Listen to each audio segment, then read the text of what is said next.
पूर्व प्रधानमंत्री श्री अटल बिहारी वाजपेयी जी के जन्म जयंती के उपलक्ष्य में यहाँ पर हमारे सभी लाड़े सांसद आदरणीय श्री गोपाल भाई जी यहाँ पर बहुत ही सुंदर ऐसे कार्यक्रम के आयोजन के लिए मैं सबसे पहले बोरिवली विधानसभा के सभी महामंत्री, सभी पदाधिकारी को धन्यवाद देता हूँ। वैसे आज का ये कार्यक्रम बिल्कुल 1 घंटे कार्यक्रम है। मेरे पश्चात आदरणीय सांसद गोपाल शेट्टी जी का कविता वाचन होगा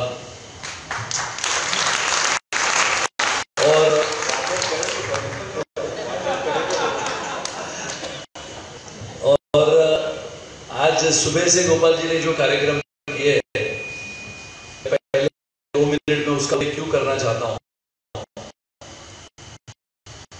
वैसे तो राजनीति में भी पिछले 22 वर्ष काम कर रहा हूं और मुझे वो सौभाग्य मिला जब गोपाल भाई हमारे एमपी अध्यक्ष बने लगभग 2008 का समय था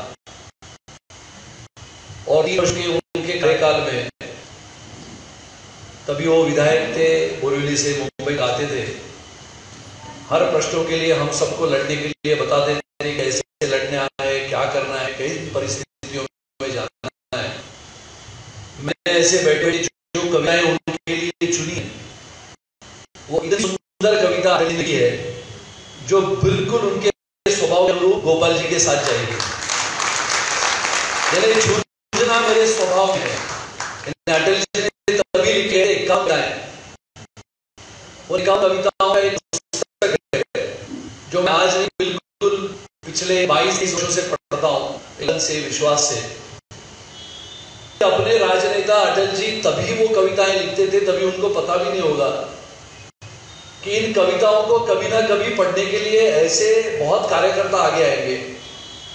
ऐसे कार्यक्रमों में 100, 150, 200 लोग भी अगर बैठे हैं तो ये कार्यक्रमों की गरिमा बहुत बड़ी होती है। और ये कार्यक्रमों की गरिमा तब बढ़ती है, जैसे परांकर जी ने कहा कि 29-30 वर्षों से लगातार अपनी जीत को डंके की चोट पे बजाने वाले यहां पर आके बैठ के अपने अटल जी के सामने नतमस्तक होते हैं। ये भारतीय जनता पार्टी है और इसके लिए सभी कार्यकर्ताओं को आज जो कार्यक्रम हुआ, यानी हम सबको पता है कि हमारे आदरणीय पंत प्रधान स्वर्गीय श्री अटल बिहारी वाजपेयी जी के नाम से जो साई का एक स्टेडियम है, साई का एक संकुल है, वहां पर गोपाल जी ने तय किया था कि वहां पर आज भूमि पूजन होगा। आप सभी ने वहां पर सुना कि क्या परिस्थितियां थी, लेकिन उससे पहले उन्होंने एक पत्र लिखा और ये पत्र इतना सुंदर है कि मैं कविता पढ़ने के लिए आप लोगों के लिए पढ़ना चाहता हूं। जो ये पत्र गोपाल जी का है उन्होंने साधारण 14 जुलाई 2020 में लिखा है और ये पत्र उन्होंने ये समझते हुए लिखा था कि आने वाले 25, यानी मैं कभी कभी कहता हूं कि दूरदृष्टि, जुलाई महीने में 25 दिसंबर को देखना। और ये देखते हुए उन्होंने क्या लिखा है, ये अगर पत्र मैं गोपाल जी से विनती करूंगा कि ये पत्र मैं कल कार्यकर्ताओं ने मेरे कार्यालय से लेके जाना चाहिए, पढ़ना चाहिए। जो जो आज नगर से मैं पढ़ता हूं, लेकिन जिनको लगता है कि ये पत्र में क्या है, तो ये पत्र संकलन करना भी कितना महत्व का है। और ये कट कॉपी पेस्ट नहीं है, ये संकलन कब होता है जब एक इतना बड़ा सांसद अपने अटल के बारे में एक पत्र लिखता है आज के हमारे खेल मंत्री को, तो उसके इतने जबरदस्त मुद्दे उन्होंने निकाले हैं। मैं पढ़ के आपको 2 मिनट में सुनाता हूं। पूर्व प्रधानमंत्री और भारत रत्न श्री अटल बिहारी वाजपेयी जी देश के एकमात्र ऐसे राजा रहे हैं जिन्होंने देश के 4 राज्यों से 6 लोकसभा क्षेत्र का प्रतिनिधित्व करते हुए लोकसभा में अटल जी कितने बार गए? 5 बार। कितने बार गए? 5 बार। कितने बार गए? 5 बार। कितने बार गए? 5 बार। कितने बार गए? नगर से हमको पूछा। 1 मिनट। कौन है? सावर्णिकर। कितने बार गए? 9 बार। और कौन है? और कौन है? लोकसभा में 10 बार, राज्यसभा में 2 बार लगातार 1957 से लेके एक बीच का चुनाव उन्होंने हारा था। वो देश के ऐसे नेता रहे हैं जो अपनी पार्टी में ही नहीं बल्कि विपक्षी पार्टी में भी समान रूप से सम्मानीय रहे। उदार, विवेकशील, निडर, सरल, सहज राजनेता के रूप में उनकी छवि अत्यंत लोकप्रिय रही। भारत के राजनीतिक इतिहास में उनका नाम सर्वप्रधान नेताओं में आता है। देश के ऐसे महान व्यक्तित्व की यादगार में आपके मंत्रालय ने sports authority of India regional centre Kandivali, Mumbai का नाम Shri Atal Bihari Vajpayee national centre of excellence Mumbai रखा है। इसके लिए समस्त भारतीय जनता पार्टी के परिवार से मैं आपका अभिनंदन करता हूं। यह पत्र गोपाल जी ने लिखा है और इसके लिए यह पत्र आप लोगों ने पढ़ना इतना महत्वपूर्ण है। सिर्फ एक आखिरी बात जो आज हमारे प्रधानमंत्री आदरणीय श्री नरेंद्र मोदी जी के बारे में उन्हें लिखी है। आदरणीय अटल बिहारी वाजपेयी जी के देह त्यागने के पर श्रद्धेय प्रधानमंत्री श्री नरेंद्र मोदी जी ने कहा था कि मुझे उनके साथ वर्षों तक काम करने का अवसर मिला। मेरे जीवन, मेरी सोच, मेरे आदर्श, मेरे मूल्यों पर उन्होंने जो छाप छोड़ी है और मुझ पर विश्वास किया, उसने मुझे गढ़ा है। और हर स्थिति में अटल रहना अगर किसी ने सिखाया तो मुझे अटल जी ने सिखाया। ये प्रधानमंत्री श्री नरेंद्र मोदी जी लिखे हैं वो बातें अपने इस पत्र में लिखना, ये बहुत बड़ी बात होती है। इसके लिए मैं सम्माननीय गोपाल जी का तहे दिल से शुक्रिया अदा करता हूँ। आप लोगों के लिए ये खत कल मेरे ऑफिस से जो कार्यकर्ता अटल जी के उन विचारों पे चलना चाहता है उसके लिए ये प्रेरित करेगा, प्रेरणादायी होगा। वैसे तो अटल जी लगातार कहते थे कि कविता और राजनीति कभी भी साथ साथ नहीं चलती। मैं अगले 10-15 मिनट में, मैंने गोपाल जी को कहा है 10-15 मिनट बैठना है, तो ये जो कविताएं मैं आपको सुनाऊंगा वो आज के लिए इतनी सटीक है। जम्मू कश्मीर का उदाहरण होगा या फिर कल परसों जो चुनाव हुए जम्मू कश्मीर में, उसके बारे में राजनीतिक भविष्यवाणी तब कैसे की गई थी। और वो लिखते हैं कि एक पुस्तक का संदर्भ लेते हुए मैं पढ़ूंगा। उन्होंने लिखा है कि सच्चाई यह है कि कविता और राजनीति कभी साथ साथ नहीं चलती। ऐसी राजनीति जिसमें हर दिन भाषण देना जरूरी है, ये अटल जी लिखते हैं। और भाषण भी ऐसा जो श्रोताओं को बिल्कुल प्रभावित करे। तो फिर कविता की एकांत साधना के लिए समय और वातावरण ही कहां मिल पाता है। फिर भी मैंने मेरे जीवन की सबसे बेहतरीन ऐसी 51 कविताएं लिख के छोड़ दी है, जो इस पुस्तक में एक संपादक ने उसको ऐसी बनाई ताकि पूरे देश भर में चंद्रिका प्रसाद शर्मा जी ये कह गए कि अटल जी की कविताएं जब भी कभी पढ़नी होगी तो उसके साथ ये पुस्तक में लिखी हुई हर कविताएं आप पढ़े। उसकी पहली कविता ऐसी थी जो अटल जी के लिए बहुत ही महत्वपूर्ण, जिसको हम कहते हैं कि स्वतंत्रता दिवस की पुकार। जैसे हमने सभी देखा था कि 1952 का वो रण का संग्राम, जहां पर इस हिंदुस्तान की 370 की धारा लिखने के पश्चात 2 विधान 2 निशान 2 प्रधान नहीं चलेंगे करके स्वर्गीय डॉक्टर श्यामा प्रसाद मुखर्जी ने किया हुआ वो बलिदान, जिसको स्वयं अटल जी ने देखा था कि जम्मू कश्मीर की उन गलियारों में जब स्वर्गीय श्यामा प्रसाद मुखर्जी चले गए और अटल जी वहां से वापस लौटते हुए दिल्ली आए थे। तो ये स्वतंत्र दिवस की पुकार, ये कविता उन्होंने लिखी थी। ये इतनी कविता में अर्थ है, अगर आप ध्यान से इसे सुने। 15 अगस्त का दिन कहता, आजादी अभी अधूरी है, सपने सच होने बाकी है। तो पंखा बंद के लगा, आवाज है जो खरखर होती। 15 अगस्त का दिन कहता, आजादी अभी अधूरी है, सपने सच होने बाकी है, रावी की शपथ न पूरी है। ये रावी नदी है, क्योंकि पाकिस्तान से चलने वाली सतलज, सिंधु और रावी, ये तीनों नदी के ऊपर घमासान हुआ था, जिनकी लाशों पर ढककर आजादी भारत में आई। वे अब तक है खाना बदोश, गम की काली बदली छाई।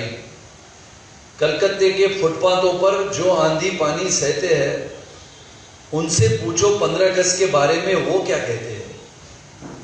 हिंदू के नाते उनका दुख सुनते यदि तुम्हें लाज आती, हिंदू के नाते उनका दुख सुनते यदि तुम्हें लाज आती, तो सीमा के उस पार चलो, सभ्यता जहां कुचली जाती। इंसान जहां बेचा जाता, ईमान खरीदा जाता है, इस्लाम सिसकियां भरता है, डॉलर मन में मुस्काता है। भूखों को गोली नंगो हाथों हथियार पिनाए जाते हैं, सूखे कंडों से जिहादी नारे लगवाए जाते हैं। लाहौर, कराची, ढाका पर मातम की है काली छाया, पख्तूनों पर, गिलगित पर गमगीन गुलामी का साया। बस इसलिए कहता हूं हाथ है। कैसे उल्लास मनाऊं मैं, कैसे उल्लास मनाऊं मैं, थोड़े दिन की मजबूरी है। दिन दूर नहीं, खंडित भारत को पुनः खंड बनाएंगे। गिलगित से गारो पर्वत तक आजादी के पर्व मनाएंगे। उस स्वर्ण दिवस से कर कैसे बलिदान करे, जो पाया उसमें खो न जाए, जो खोया उसका ध्यान करे। उस स्वर्ण दिवस के लिए आज से कमर कसे बलिदान करे। विचार करो, ये कमर कसे बलिदान करे, तभी की भाषा आज के हिंदुस्तान पाकिस्तान के ऊपर सटी। आगे चलते हुए जब बारी बारी ये बात आती थी कि हिंदुस्तान पाकिस्तान 1971 का युद्ध, 1962 का युद्ध, या फिर स्वतंत्रता मिलने के पश्चात 3 महीने के बाद कबालियों द्वारा किया गया युद्ध हो, लगातार अटल जी ये कहते थे कि जंग से क्या मिलता है। कभी ना कभी यह बात तो उनके मन में आती थी कि वो कवि हृदय के सरल व्यक्ति थे, तो उनके मन में आता था कि जंग क्यों है। तो उनकी एक कविता है, जंग न होने देंगे, हम जंग न होने देंगे, विश्व शांति के हम साधक है, जंग न होने देंगे। कभी न खेतों में फिर खूनी खाद फलेगी, कभी न खेतों में फिर खूनी खाद फलेगी, खलिहानों में नहीं मौत की फसल खिलेगी। आसमान फिर कभी न अंगारे उगलेगा, एटम से नागासाकी फिर नहीं जलेगी।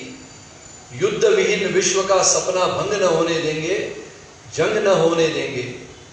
हथियारों के ढेरों पर जिनका है डेरा, हथियारों के ढेरों पर जिनका है डेरा, मुंह में शांति बगल में बम धोखे का है फेरा। कफन बेचने वालों से ये कह दो चिल्ला कर, कफन बेचने वालों से ये कह दो चिल्ला कर, दुनिया जान गई है उनका असली चेहरा। कामयाब हो उनकी चाले, कामयाब हो उनकी चाले, ढंग न होने देंगे, जंग न होने देंगे। हमें चाहिए शांति, हमें चाहिए शांति, जिंदगी हमको प्यारी, हमें चाहिए शांति, सृजन की है तैयारी। हमने छेड़ी जंग भूख से, बीमारी से, आगे आकर हाथ बटाए दुनिया सारी। हरी भरी धरती को खूनी रंग न लेने देंगे, जंग न होने देंगे, जंग न होने देंगे। यह आखिरी कविता के साथ एक कहानी भी आपको सुनाऊंगा। कवि की पहचान कब होती है, यह बात है साधारण 1992 की, और ये 1992 की कविताओं के साथ एक कहानी, बहुत ही सुंदर कहानी है, और ये हकीकत है। अगर पुस्तक मेरे पास नहीं होता तो शायद आपको कहानी बता सकता, जो पंक्तियां इस कहानी से जुड़ी है, वो पंक्तियों के साथ साथ ये कहानी आपको अगले 5-10 मिनटों में बताकर मेरे को विराम दूंगा। पहचान के यदा का मन में क्रोध आती है। तो ये कविता हम सबने सुनी है। छोटे मन से कोई बड़ा नहीं होता, टूटे मन से कोई खड़ा नहीं होता, मन हारकर मैदान नहीं जीते जाते, मन हारकर मैदान नहीं जीते जाते, न मैदान जीतने से मन ही जीते जाते। इस कविता के रचनाकार स्वर्गीय अटल बिहारी वाजपेयी थे। 71 पंक्तियों की ये लंबी कविता जीवन के अनुभूत तथ्यों को एक एक दस्तावेज बनाया गया है। इस कविता में आगे की जो पंक्तियां है जो जीवन का एक प्रमाण नापती है। आदमी न ऊंचा होता है न नीचा होता है, आदमी न ऊंचा होता है न नीचा होता है, न बड़ा होता है न छोटा होता है, आदमी सिर्फ आदमी होता है। आदमी आदमियत का कायल कवि मन से कितना गहरा है, ये पढ़ता करने के लिए एक कहानी जिस कविता में लिखी है करता हूं। ये साधारण 1992 की लखनऊ में भारतीय जनता पार्टी की बड़ी रैली हुई थी। रैली के पश्चात स्वाभाविक रूप से अपने सबसे बेहतरीन वक्ता अटल बिहारी वाजपेयी को अपने कार्यकर्ताओं को मिलना था। जैसे हम गोपाल जी के भाषण के पश्चात हम मिलते हैं, वैसे ही अटल जी ने यह तय किया कि भाषण के पश्चात सभागृह में अपने अपने कार्यकर्ताओं को मिलूंगा। तो तभी अटल जी को पंडित जी कहा करते थे।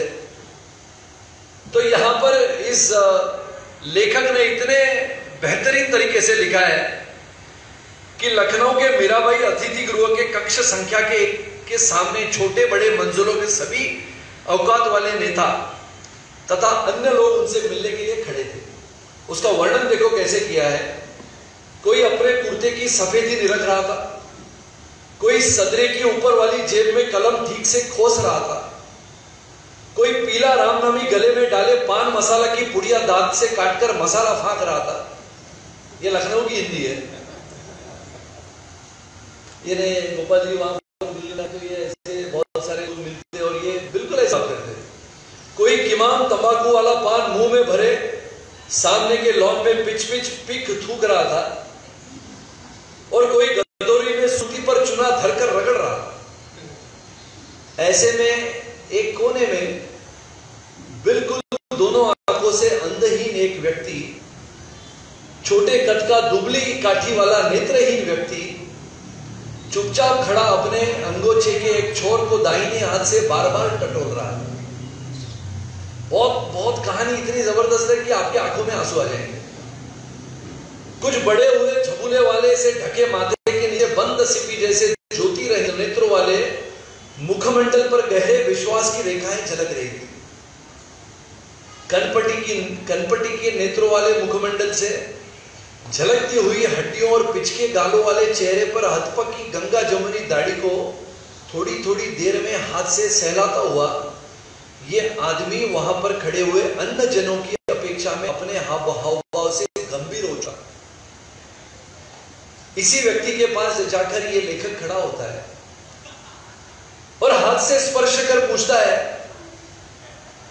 क्योंकि वो नेत्रहीन था तो उसे पूछता है कि भाई आप कहां से आए हो। सदन मूंछों और दाढ़ी के बीच दोनों ओठ खुल जाते हैं और उनके बीच से जो शब्द स्वर निकलते हैं उन्हें लेखक ने नीचे टाकते हुए लिखा है कि वो नेत्रहीन व्यक्ति ये कहता है कि भाई साहब मैं तो उन्नाव जिले के चंदेसुआ गांव का रहने वाला हूं। मेरा नाम है राम प्रसाद मौर्य। मेरे पिता का नाम है स्वर्गीय श्री रामाधार मौर्य। मैं समाज सेवा का कार्य करता हूं, गोरक्षा आंदोलन से जुड़ा हूं। 1966 में मैंने गोरक्षा आंदोलन में मुझे सेंट्रल जेल में भी रखा गया था, तब पंडित जी वहां पर थे। पंडित जी ने अटल जी 1966 की बात है। आज मैं अपना बस का पास बनवाने पंडित जी के पास आया हूं। विचार करो। वैसे सिंगल पास तो है, पर मैं डबल पास पाने के लिए प्रार्थना पत्र लाया हूं, क्योंकि दूर बाहर जाने पर साथ में एक आदमी अगर सहायता से लेके जाता हूं तो मुझे डबल पास की आवश्यकता होती है। मैं पंडित जी को मिलने के लिए दिल्ली गया, वहां पता चला कि पंडित जी लखनऊ गए, तो मैं यहां चला आया। इस बीच में लेखक अपने राम प्रसाद मौर्य जी से कहते हैं, भाई साहब भीड़ बहुत है, आपसे अटल जी कैसे मिल पाएंगे। लेकिन तुरंत वो नेत्रहीन व्यक्ति मौर्य कहता है कि विश्वास भरे गंभीर स्वर में कहता है, ना ना मुझे चिंता नहीं है, मैं कोने में बिल्कुल खड़ा हूं, बहुत भीड़ है ये भी मैं जानता हूं, लेकिन हमसे वो जरूर मिलेंगे। 13 जुलाई 92 को, देखो 13 ज्यादा ही नहीं, 13 जुलाई 92 को मैंने उनसे अपना फोटो अटेस्ट कराया था अटल जी से। सन 1975 में जब आनी लगी थी, यानी इमरजेंसी लगी थी, मैं दिल्ली के उनके ही घर पे रहता था और पंडित जी खुद मेरे लिए भोजन देते थे। विचार करो, एक सभा है और लगभग बढ़ रही है, अटल आगे और चक्कर लिखा हुआ है, तो चक्कर अपना चेहरा दिखा रहे हैं कि अटल जी स्वाभाविक से देखिए। राम प्रसाद तो अपना नहीं, लोगों का कोलाहल सुनकर थोड़ा तान कर खड़े हो जाते, बाएं हाथ से चूल्हा टोलते हुए दाहिने हाथ से दाढ़ी सहलाने लगते हैं ताकि कहीं ना कहीं से तो अपने पंडित जी मुझे देखे। लेकिन ऐसे करते करते अचानक अटल जी जहां पर सभागृह की ओर जा रहे थे, वहां से दाहिने तरफ मुड़ते हैं और बिल्कुल कोने में खड़े हुए राम प्रसाद मौर्य जी के नजदीक आके खड़े होते हैं और उसके कंधे पर हाथ रखे हुए कहते हैं, पूरा सभागृह अवाक हो चुका है कि बड़े बड़े नेताओं को छोड़ते हुए कोने में जाने वाले अपने अटल जी इसके किसी नेत्रहीन व्यक्ति के कंधे पे हाथ रख के खड़े हैं और पूछते हैं, कहो तुम यहां कैसे आ गए? अपने मौर्य जी कहते हैं, हाँ जी, मैं ढूंढ के परेशान हो गया, आपको बस के डबल पास के लिए आया हूं, प्रार्थना पत्र भी लाया हूं। इतना कहते कहते झोले से ढूंढते ढूंढते झोले में से अपना प्रार्थना पत्र निकालकर अटल जी को थमा देते हैं। अटल जी अपनी विनोदी शैली में कहते हैं कि मैं इसका क्या करूं पंडित जी, परिवहन मंत्री जी को कुछ लिख दीजिए। इतना कहकर वो आश्वस्त भाव से खड़े होते हैं। अटल जी कोई प्रधानमंत्री नहीं थे, 1992 की बात है।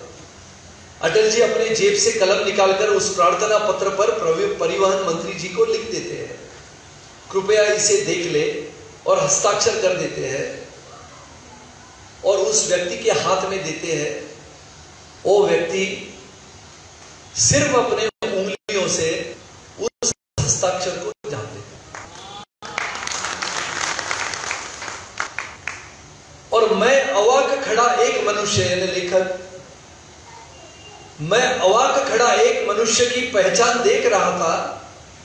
मनुष्य की पहचान उसके धन या सिंहासन से नहीं होती, मनुष्य की पहचान उसके धन या सिंहासन से नहीं होती, उसके मन से होती है। मन की फकीरी पर कुबेर की संपदा भी होती है। वह यह मनुष्य है जो राजनीति में मनुष्य पहले है, नेता बाद में है।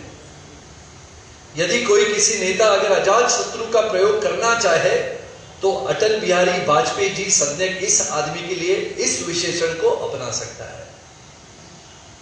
आगे क्या लिखते हैं कि आदमी को चाहिए कि वो जूझे, परिस्थितियों से लड़े, एक स्वप्न टूटे तो दूसरा को गढ़े और पुनः एक बार परिस्थितियों से लड़ते रहे, जूझते रहे। अटल जी की यह पहचान एक आखिरी 4 पंक्तियों से खत्म होती है। अटल जी के सच्चे मन में मिथ्याभिमान कभी नहीं रहता था। वे धरती पर खड़े होकर ही आकाश को छूना मानते थे। एक पांव धरती पर रखकर ही वामन भगवान के आकाश पाताल को जीता था। एक पांव धरती पर रखकर ही वामन भगवान ने आकाश पाताल को जीता था। धरती ही धारण करती है, धरती ही धारण करती है, कोई इस पर भार न बने, मिथ्या अभिमान से न तने, कोई इस पर भार न बने। यह अटल जी की कविता का आखिरी सरगम था और इसके लिए यह एहसास वहां खड़े हुए लोगों को रहा कि सचमुच कोई छोटे मन से बड़ा नहीं होता। और आने वाले समय में उन्होंने ये जो लिख के रखा था उसको अमल में लाने का काम हम सब मिलकर करें। आज हम पुनः एक बार स्वर्गीय अटल जी को आदरांजलि अर्पित करते हुए उनकी जन्म जयंती के उपलक्ष्य में आप सभी यहाँ पर आए, शांतिपूर्ण वातावरण में ये कविताएं सुनी। मैं हमारे आदरणीय सांसद सन्माननीय गोपाल शेट्टी जी को अनुरोध करता हूं कि आज के इस कार्यक्रम में वो आए और आने के पश्चात ये कार्यक्रम की शोभा बढ़ाई शांति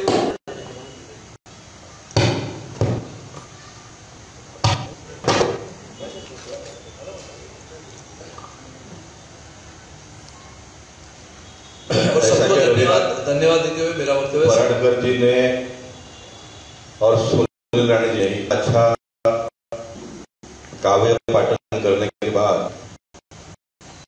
वो मुझे कहते हैं कि एक अटल जी की कविता पढ़िए करके, तो ये माइक इसलिए भी यहाँ रखो, माइक भी यहाँ रखो, आप मेरे नाम से एक कविता पढ़ो, उसके बाद मैं 5 मिनट का भाषण करूँगा।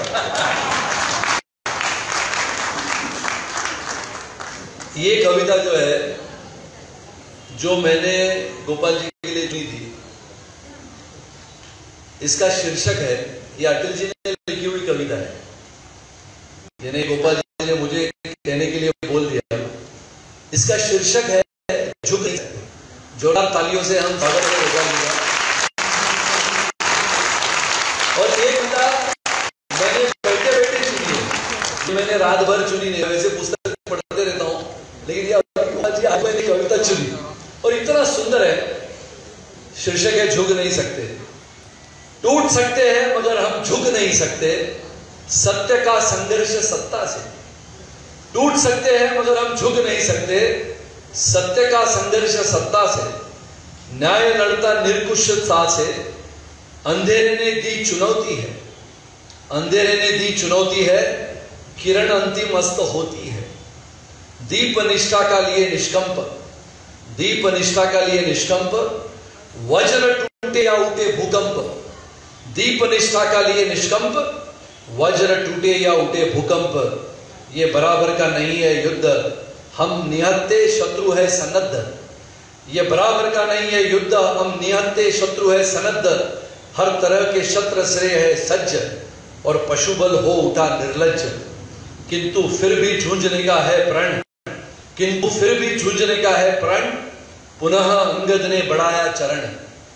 प्राणपण से करेंगे प्रतिकार, प्राणपण से करेंगे प्रतिकार, समर्पण की मांग को अस्वीकार। दांव पर सब कुछ लगा है, दांव पर सब कुछ लगा है, रुक नहीं सकते, टूट सकते हैं मगर झुक नहीं सकते, मगर झुक नहीं सकते। और एक छोटी छोटी कविता है गोपाल जी, वो भी चुनी है उनके लिए। बीना बेन, बाद में आपको मौका मिलेगा।